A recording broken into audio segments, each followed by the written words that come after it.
Busu ni ishara ya upendo, ishara ya heshima na ishara ya mtu ambaye yuko karibu sana. Lakini imagine busu kutumika kwa usaliti, yaani rafiki anakusaliti kutumia busu. Karibu kwa Storytime, naitwa Douglas Omariba. Storytime yetu leo inatoka kitabu cha Mathayo, sura yake ni 26. Unapofika hapa, Yesu yuko pamoja na wanafunzi wake, anawaandaa kwa mambo ambayo yalikuwa yanakuja, kwa sababu alikuwa anakamatwa na kisha anaenda kuhukumiwa na kusulubishwa msalabani. Sasa Yesu alikuwa anawaandaa wanafunzi wake. Miongoni mwa wanafunzi wale ni Petero. Nimemgusia Petero kwa sababu kule mbele nitasema taarifa yake. Petero, wakati Yesu anasema kwamba nyinyi nyote mtatoroka, maandiko yatatimizwa kwamba mchungaji atapigwa na kondoo watasambaratika. Petero anasimama anasema, kabisa mwalimu, haiwezekani. Yaani wote wanaweza kutoroka, lakini mimi sitatoroka. Yesu anamwambia Petero, usiku huu tu kabla ya jogoo kuwika utanikana mara 3. Sasa hapo kuna usaliti ambao unaenda kufanyika, lakini kuna usaliti wa aina nyingine. Unajua, nampenda Petero kwa sababu yeye alikuwa kabisa, yani ni mtu tu wa kawaida, yani alikuwa anaonyesha ule uhalisia kabisa. Nafikiria Petero angekuwa Mkenya. Sasa miongoni mwa wale wanafunzi wa Yesu kuna pia Yuda Iskariote. Yuda, kabla ya kufika hapa mahali tupo katika kisa hiki, Yuda moyoni mwake alikuwa ashafanya uamuzi bila kushurutishwa na mtu yeyote yule, bila kutishiwa na mtu yeyote. Alikuwa ashafanya uamuzi wa kumsaliti Yesu. Anajitoa kwake, anaacha Yesu, anawaacha wanafunzi wengine, anaenda mpaka kwa viongozi wa dini ambao walikuwa wanamtafuta Yesu. Sasa wale viongozi pamoja pia na serikali ya Kirumi walikuwa wanataka kumkamata Yesu, walikuwa washatafuta vijisababu vya kumhukumu. Sasa walikuwa wanashindwa, tukienda kumkamata tutajua aje ni nani? Sasa Yuda anajipeleka mwenyewe, anasema mimi nitawasaidia mkamate. Alafu wana bargain. Yaani Yuda ilikuwa tu ni tamaa, na tamaa hiyo ilikuwa ni tamaa ya pesa. Wanakubaliana vipande 30 peke yake vya fedha. Yuda anasema sawa, nitawapea Yesu. Yaani kabisa mtu ambaye ni wa karibu sana ameenda amepewa, niseme pesa ngapi? 3,000 ama 300 ama hata 30,000. Alafu kabisa mtu ambaye, yani Yuda alikuwa ametembea na Yesu, ameona miujiza yote amefanya, ameona akiwafufua wafu, ameona akiponya wagonjwa, vipofu wameona, viwete wametembea. Yani mafundisho yote ambayo Yesu alikuwa anafanya, Yuda alikuwa pale amesikiliza. Lakini bado unajua yeye ni ule rafiki ambao ni wa kujifanya. Petero yeye alikuwa moja kwa moja anasema mimi nitakutetea. Petero ni vile tu, yani ubinadamu tu kawaida, wakati mambo yanachemka anachana mbuga. Lakini Yuda yeye anajifanya hapa, actually yeye ndiye alikuwa mweka hazina. Lakini hapa kando akona nia fiche.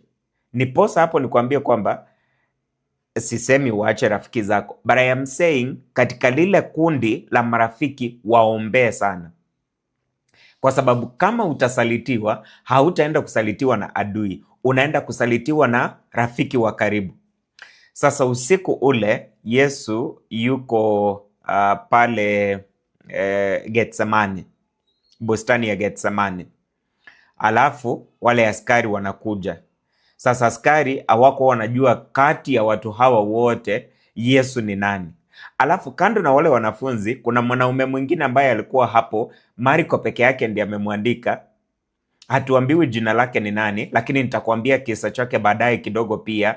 Wakati wale askari wanakuja, Yuda anaenda anamkumbatia Yesu, alafu anambusu.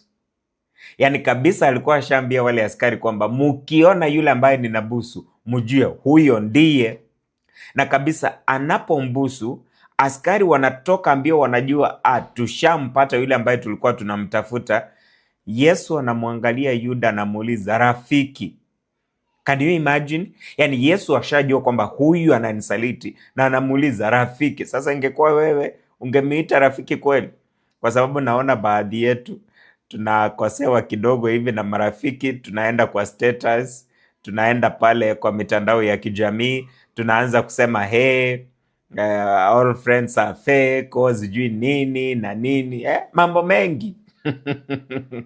Lakini Yesu kwa sababu ya upendo mkubwa anamuuliza rafiki, umefanya nini? Sasa Yesu anakamatwa, anaenda anahukumiwa kifo kupitia kwa msalaba. Sasa hapa ndio kabisa Yuda anajirudia. Yuda anajiuliza kabisa, nimefanya ujinga gani? Yuda anakimbia, anaenda anajiua. Yesu hakuwa amemkemea. Turudi kwa usaliti wa pili wa Petero. Petero wakati Yesu anakamatwa alikuwa ameahidi kabisa Yesu, sitakuacha.